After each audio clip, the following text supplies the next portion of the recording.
first of all, congratulations. This is #1 in 86 countries. Yes. And, Thank you guys.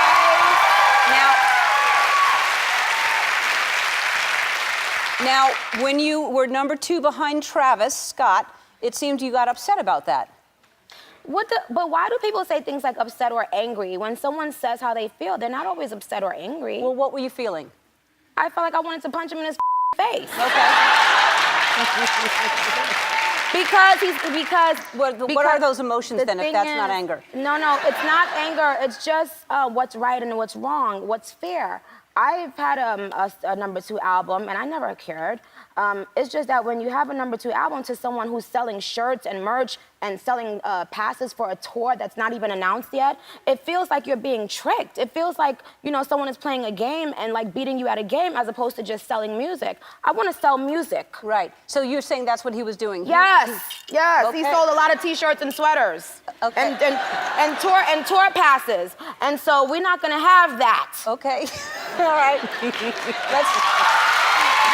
Okay. So he didn't.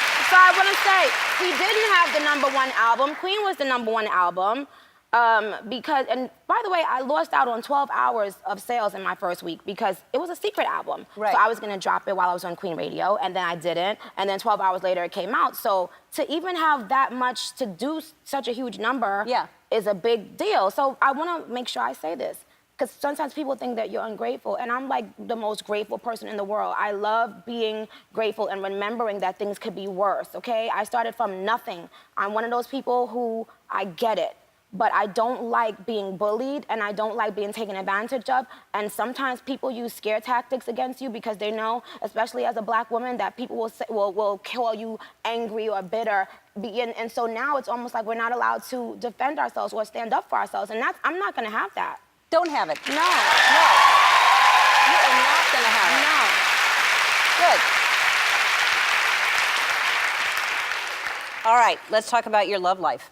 Why? Because last time I got it out of you that you were with Nas, and No, I didn't say I was with Nas. I said I hung out with him.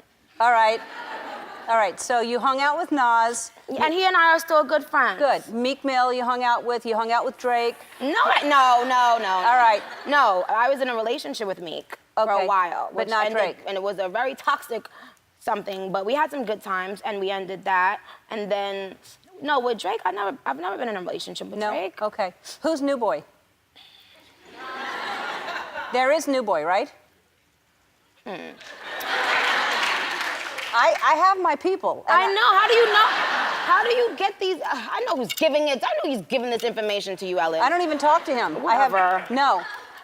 There's a New Boy, but he and I have kind of like fell back a little bit, and then and then there's like a newer. Oh, there's a newer boy. So there's a newer New Boy. Yeah. How new is this New Boy? Like fairly new. As long as the hair's been on your head? No. All right. He's been around for a couple weeks now. All right. But I don't have a boy. Look, I'm just chilling. I've always been in a relationship my whole life. I was in a relationship since I was 15 years old. This is the first time that I'm single, and I'm happier. I'm more free, and it's okay. Good. All right. I used to feel like I had to have a man. I swear, my whole adult life, I used to feel like I had to have a man, and I want every woman out here to know, you absolutely don't. You can go... Amen, sister. I want women to know also, you don't need a man.